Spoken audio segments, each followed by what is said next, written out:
pojavila se nevjerovatna informacija da je kanton Sarajevo donirao velike novce privatnim firmama bivših federalnih i državnih funkcionera i prijateljima državnih poglavara. Navodno, Izetbegovićev prijatelj Muris Mujanović, vlasnik lanca mesara, dobio je 40.000 maraka i još nešto bonusa. Drugi predsjednikov prijatelj, Šefkija Okerić, Sedra, 83.000 maraka. Privatna firma bivšeg federalnog premijera Nedžada Brankovića, 40.000 maraka. Kompaniji Mondo, koja je osnovana u maju ove godine, u augustu je darovano 50.000 maraka. Sve pod šifrom poticaj razvoju male privrede i poduzetništva ili u prijevodu poticaj raji i vjernim članovima partije. Šteta što ova informacija nije objavljena dan ranije, mi za nju nismo znali. Na dan intervjua sa Konakovićem u CD-u imali bismo još šta o čemu pričati.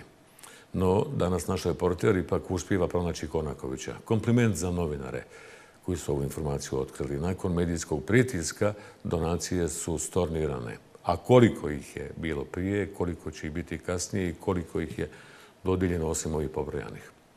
Bruka, posebno ako se kao alibi uzima hadž. Nisam bio tu, bio sam na hadžu. Odavno je u ovoj zemlji vjera pokriće za krađu. Nisam Allaha mi uzeo marku, a jeste milion. Nisam Isusa mi Marije uzeo kunu, a jeste 10 miliona. Nisam Boga mi i svih svetaca uzeo dinar, a jeste 100 miliona. Allaha mi lažu. Da ste vi, odnosno vlada na čijem ste čelu vi, dodijelili Nedžadu Brankoviću 40.000 konvertibilnih maraka. Zbog čega ste to uradili, evo kako komentarišete te navode? Nisam naravno potpisao tu odluku kao što su pisali ovi neki portali koji često pišu neistine, ali je istina dakle, da su nam ti portali skrenuli pažnju na proces u kom smo dodatnom analizom utvrdili da ima nekoliko kompanija koje se vežu za ljude koje znamo ili koji su članovi naših političkih partija. Na tom kolegiju smo razgovarali, pregledali svu dokumentaciju, bilo je nemoguće ministrima ustanoviti da je to firma ili Nedžada Brankovića ili nekog drugog, jer u toj dokumentaciji koja dođe na vladu ne stoje imena vlasnika kompanija. Čak je i taj ugovor potpisan od strane treće osobe, direktor se zove drugačije, pa je za njega neko potpisao, dakle nisu zaista ministri mogli znati da tu može biti neki veza. I eto na sreću, i istina naravno, zbog reakcije baš tih medija koje jesu tu priču malo izvrnuli, ali su pogodili u srž problema, mi smo suspendovali tu odluku. Vi ste potpisali tu odluku ili niste? Nisam potpisao tu odluku.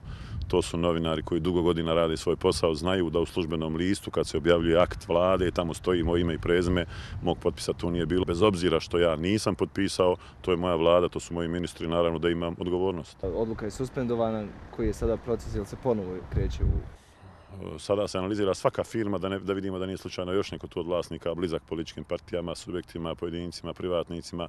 I ovo je pripremala komisija koja je zaista profesionalna i ozbiljna. Ljudi koji nisu, eto, moram reći, imali taj politički senzibilitet, a vlada nije imala informacije. Znate ko je potpisao tu odluku? Znači... Resorni ministar koji je mene tad mijenjao je potpisao tu odluku, ali eto, to uopšte nije bitno. Ime, prezimena? A nije bitno, nemojte te ljude stavljati bez ikakve potrebe. Dakle, sad je neko novi potpisao, ja sam rekao, vlada nije mogla imati te informacije. Resorni ministar je taj dan radio 59 tačaka, namjera koja nam se spočitava, sramotno je da se ovoj vladi spočitavaju takve namjere. Ova vlada koja potpuno transparentno, najtransparentnije u državi radi, te stvari ne radi. Ovo se omaklo, bez prisustva premijera. Vjerovatno bi se omaklo i da sam ja bio tu